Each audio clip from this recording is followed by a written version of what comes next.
Hey guys, Tom here with Hidden Beats again, and today we are talking with Calder. How are you doing today? I'm doing great. Thank you so much for having me, Tom. It is my pleasure. I love getting to chat with new people and learning a bit more about the musicians out there in the world. So, let's start off by give a little intro to yourself, kind of who you are and what you bring to the table. Yeah, well, I'm a singer-songwriter based in Toronto. This is where I was born and raised. I've been doing this for about a year or so. Uh, Before that, I was singing with a big band, the Toronto All-Star Big Band. They do like swing music from the 50s and 60s, and I was studying at Humber College. I graduated last year, and this year I'm just really excited to, get my music out there, start playing as many shows as I can. Yeah. How did you get into music? Like what musical family? How did you start out? Oh, that goes way back, but yeah, my parents, like my dad especially, and my sisters have always been really big into music. My dad actually introduced my sisters to the Toronto Chinese Orchestra, which is basically like a blend of a traditional Chinese instruments and Western instruments like cello and violin. Okay. Um, so that's basically where I got my first introduction to music in general. I also just remember listening to a Billy Talent album that my sister showed me, and just Yeah. singing that in like grade three, and just realizing, oh, this is so much fun. I love music and I love singing in general. Yeah, once you get introduced to some of those big ticket numbers, it's kind of awe-inspiring. Yeah, there's just so much energy, and it's you just want to dance and sing it. Have you ever seen Billy Talent live? I actually haven't. I'm really disappointed that I haven't. Like I've always wanted to be in like a mosh pit. I actually, for the first time, I've been doing this for, something like 10 years now, I think. And just after COVID kind of opened up, I actually got to see them live for the first time Oh, out of all in this time. Toronto. No, here in Ottawa. I'm based Oh, in Ottawa myself. right. Yeah. So it was coming out of COVID. It was kind of like, oh my God, there's so many people here. I haven't seen this many people in a couple of years now. And then Billy Talent on stage, like, man, it was an experience for sure. That must have been amazing. Oh my goodness. hmm Is there other influences in your upbringing in music that kind of played a part in how you grew into a musician? Uh, well, I used to take piano lessons, but I had a really, I wouldn't say bad teacher, but I just felt really disinterested taking that. So I moved on to like guitar, and that's where I found bands like Arctic Monkeys or like Weezer, and they were with me during like middle school and high school. Um, and yeah, just branching off from that like alternative rock genre into more indie artists, and I Okay. think that's really directed like how my songwriting is developed into. Yeah, I can hear that. So I got to listen to your recent release, Signal, Yeah. and I can hear like your pianos and everything in there, and I get the feel of some of those influences in that track. Yeah, I definitely want to like bring the energy that I like, hear from all the inspirations that I listen to, and just bring that emotional impact as well. hmm What was your process like writing signals and putting that out in the world? Signal was it was a difficult song to write. It started off with just me comping out the harmony on piano, just that swing rhythm, and coming up with those first two lines. And I sort of sat with that for about like 2 months or so until I came to that melody that you hear when the band comes in, and everything sort of just came together there. Yeah. Do you when you're pulling inspiration for a song, like are you taking from personal experiences, from things you witnessed in the world? Like how where are you grabbing these things from? Most of my songs usually start from like personal experiences, or I usually like to see myself as an observer when it comes to situations, and I like to draw from the emotional impact that maybe see from something or something that I experienced personally, and just try to relive that experience when I'm writing. For Signal, especially, I drew a lot of inspiration from just just like social media as an impact on like us today, and just hmm how disconnected it can make us feel. And also, like I was doing research on like how loneliness is is a symptom of how society is structured today. Like we're meant to be like a connected species and to like live together and everything, and how busy we are today. It just gets us away from how we're supposed to be. Yeah, like people are meant to be around each other, and the way they're pushing things is everyone is the farthest possible from being with each other. Yeah, definitely. I mean, I'm not personally, I don't mind it sometimes. I can be antisocial in large crowds, so staying at home, Yeah. like working from home has been not bad for me. And I know other people it's a little bit different though. Yeah, it's definitely nice to have like alone time for yourself. But like Hmm. I feel like especially over the pandemic, like just that feeling of loneliness got like doubled or tripled for some people, and it's kind of tough to go through sometimes. Yeah, it definitely had some serious impacts on a lot of mental health for people. So it's nice that we're coming out of that and finally and we're getting some sunlight now and Yeah, like definitely. springtime and everything's just kind of starting to perk up a little bit more, which is great. Do you think it's important that as a musician you try to involve social issues and like even political issues in music? I think it's definitely important to stay aware of things that are happening around the world.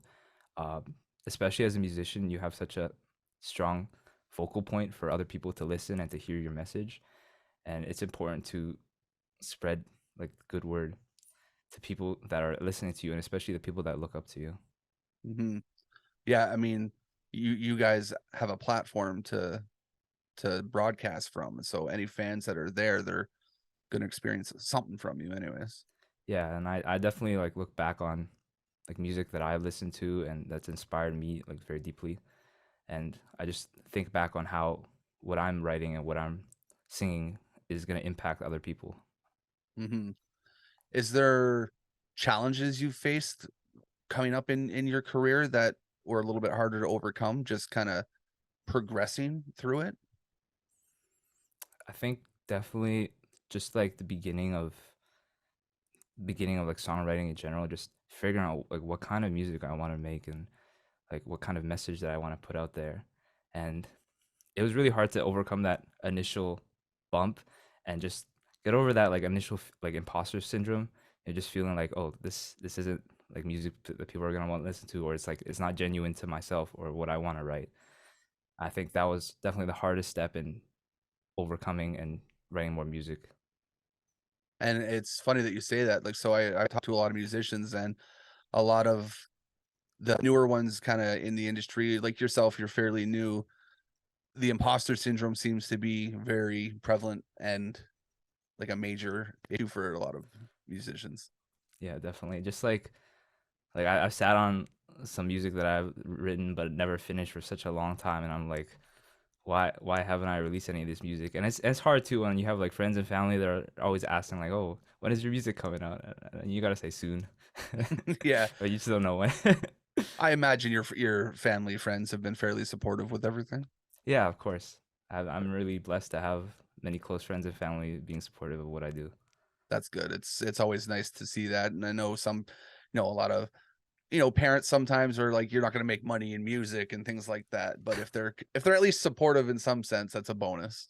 Yeah, I mean, my mom's always been really supportive. My dad as well. That's good. Is there, well, so your music has definitely been praised a lot of the times for being emotional and showing your vulnerability. How do you balance that and trying to keep privacy, like your own boundaries, separate from your music? That is a difficult question. Yeah, because music is so personal, but then you also, you got to keep a little bit to yourself too. So I imagine it's pretty hard to Yeah. space those two out. Well, I think with my songwriting especially, I tend to create characters to use in my songs. Okay. Especially like in my EP that's coming up. I made a character who's an astronaut basically, and it's nice as like a vessel or a projection of the emotions that you're trying to convey, and it helps separate you as an artist from the music a little bit. Okay. No, that makes sense. I wouldn't be able to begin to tell you I could come up with an idea for making music. I'm not talented, but I definitely like hearing how someone creative like yourself comes up with these concepts and how you manage and work your way through them. Yeah, well, I think it's really important to still have that emotional connection. Like I feel like you should be really connected to the music that you're making, but it's good to have that boundary as well. And what are you hoping that a listener is gonna take away from your music when they're hearing it? I hope they find it relatable in the sense that this is like these are situations that like we all go through, and it's something that may happen in the future or something that's happened to you in the past, and just realizing, oh, like you're not alone when it comes to certain feelings or certain situations. Mhm, it makes for a nice connectivity if you can kind of feel something else that someone else is feeling. Yeah, definitely. Now you were talking about your upcoming EP. Can you give us a little bit of detail on that? Yeah, well, this is a project that I actually worked on through my third year at Humber, and it's something that's developed and gone through several iterations over the years. But the essential concept of it is it's about this character that I named 1608. He's an astronaut, and he decides to send himself to space because he goes through this cycle of loneliness and isolation. But he ends up perishing in space and realizing that he was never as alone as he is now. Yeah, I guess if you're forcing yourself to be alone, you realize, damn, maybe I wasn't so alone. Yeah, it's sort of to highlight that realization of like you're never truly alone until you actually are. hmm Now, did you have so how many tracks are going to be on the EP? It's gonna be a 4-track EP. 4 track. Okay. Did you have trouble coming up with some of the tracks? I know, some people find it easier to write some, and then some songs are just incredibly hard to put that finishing touch on. Has that happened to you at all? I think the hardest song to write was actually Signal out of Okay. all the other tracks. Like after Signal, I feel like everything became clearer and it just fell into place. Especially the title track, Ascent. That was the easiest song for me to write. Yeah, I guess once you get the feeling of what one's to be, it probably helps the rest shape it in a way. Yeah, it's definitely good to have a theme that you can string along with the rest of your songs. Hmm.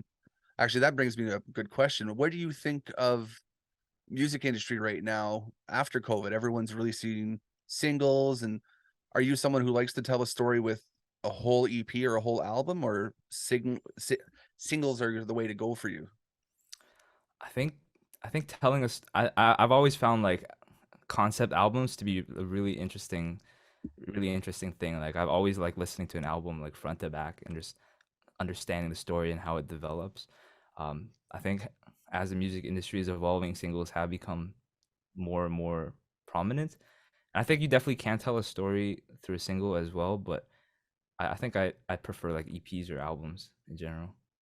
Yeah, I've always been someone who likes a complete album front to back that has just the solid production value through the whole thing that tells you, or like you can just feel the whole album. Yeah, for sure. Like the coolest thing to me is just like when one song connects seamlessly to the next one, and it's just like, oh, it's just one big song in general.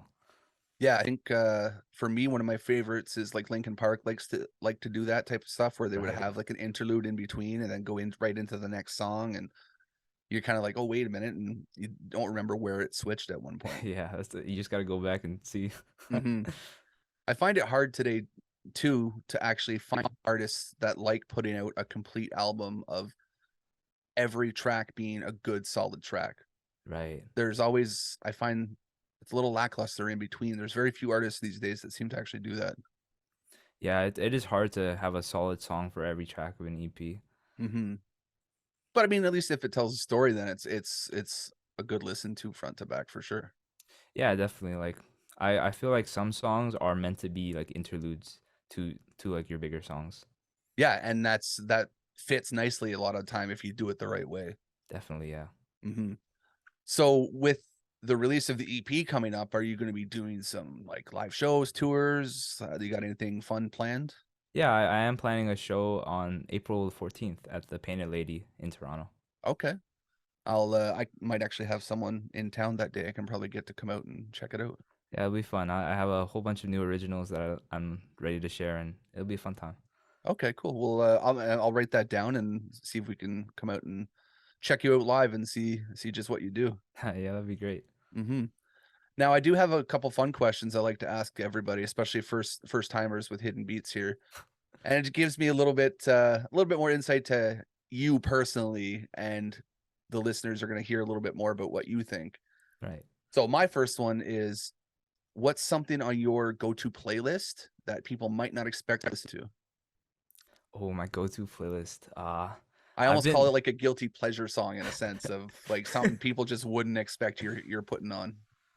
I've been a really big fan of like Japanese rock and Japanese pop music Okay. recently. So like artists like official Hige Dandism or like Fuji Kaze, they've been on my playlist so far. Okay, no, that's fun. I like to listen to new stuff too. So this is a personal question for me. Some Can you hear me? Oh yeah, I can hear you now. Okay, yeah, that was weird. My mic just straight cut out. So what did you miss that I said? Or did you I hear? think it was your like last whatever you just said. I don't know Okay. if it's a question. No, I was saying that I like to ask that question because it gives me a chance to fill out my playlist a little bit more with recommendations from other people because there's so much music out there, you're never going to be able to hear it all. Right. Well, there's just one song in particular that's been stuck in my mind. I think it's called Apoptosis by Apoptosis? yeah, I'm gonna official write Hige Dandism. I'll write that down right now to check that one out. Apoptosis. Yeah, it's always fun because I'm a fan of good music. So if it's done properly, I don't care what genre it is or anything like that. It's a good song. It's a good song. Yeah, of course. Hmm. So another one I have, and this one might be a little bit more difficult for you. What is something that you think should be asked more in an interview that's not asked enough? Oh, that's a tough one. I haven't done many interviews, so Well, it might be something that you, if you're watching an interview, you'd like to know more about, like that musician or something or a process that they have. hmm. I guess just like when you're thinking of an arrangement, what do you first start with? Like for a specific song? Okay, that's actually I've never even thought about that. This also helps me in a sense too because I get more ideas for questions to ask. Yeah, I guess that's just thinking from like a songwriting perspective. I find that if you're arranging a song for a full band, it's hard to think about what you should start with. So for me, I would think you'd probably start with like a baseline and work yourself off of that would Hmm. be my sense. But what would you start with? I think usually when I run rehearsals, I tend to start with the drum groove. Okay, Yeah. and then work off of that. Yeah, that makes sense. Yeah, I think it's mostly also because I'm the least familiar with like with drumming Oh, when okay. it comes to like all the other instruments, so I like to get that out of the way first. Yeah, make sure it's done. No, that makes sense too. Yeah, and you need something to keep pace and people be able to work off of too. So yeah, Yeah. a bass or a drum would sounds to me like the right way, anyways. And I mean, I played drums back in like grade 7, so that's about as far as my musical intonations ever go. So It's probably still better than me. I'm horrible at the drums. hey, but you can, piano and guitar and stuff like that. They always used to say if you can play piano, you can play any instrument. Still trying to see if that's true. Yeah, I mean, I don't know. I have a saxophone, but I just bought it because it was fun, and I thought I would like to try to learn it, but never have. Saxophone's hard though. Yeah, that's my problem is I can blow into the thing, but what the hell am I gonna do with it after that?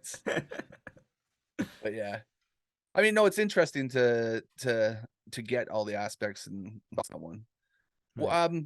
do you have any fun hobbies you do outside of music that kind of keep you busy?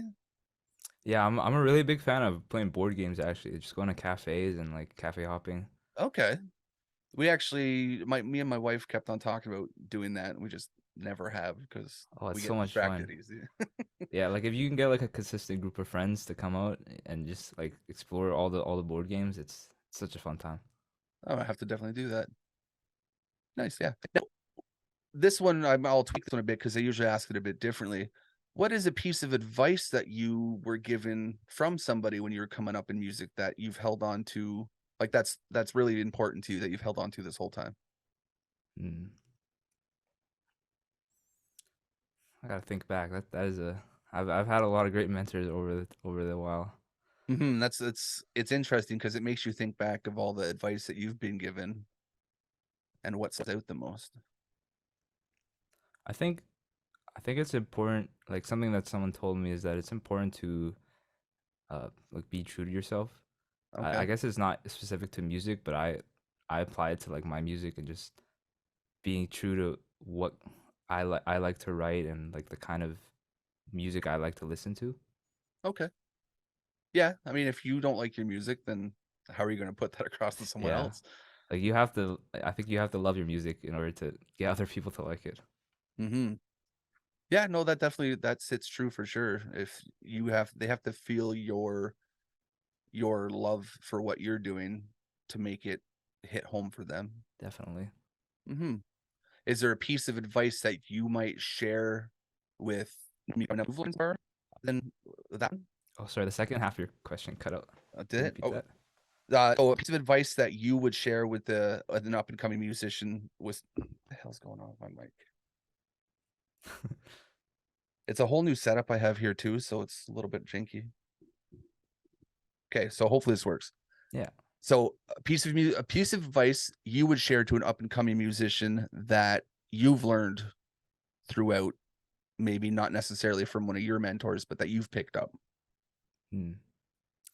Well, it's important to surround yourself with good people, like a good support network, and just it's good to have like fellow musicians to bounce your ideas off of and give good constructive criticism. Because if you're the only one that's like criticizing your music, you're always going to be too hard on yourself, or and it's going to be hard to get an objective view on like the kind of music that you're writing. Yeah, that definitely makes sense. You need a good batch of, you don't need yes men, you need somebody to actually be able to Yeah, say, just "Hey, like this get it. sucks," or something. Yeah, like yeah, that sounds horrible. Yeah. And I mean, once you get to the point where nothing sounds horrible, then you just have to hope someone's gonna be able to give you criticism or critiques that can change something as it goes. Yeah, and I think it's also important not to be too hard on yourself, especially when it comes to like performances or making mistakes, because those things are normal and they'll happen. And performances, like live performances, are always hit or miss, and I think it's interesting seeing how somebody bounces back from something that screws up or tech issues or whatever. Yeah, I mean, like at the end of the day, it's all just experience. Like no experience is bad experience. Exactly. Yeah, no, that's great.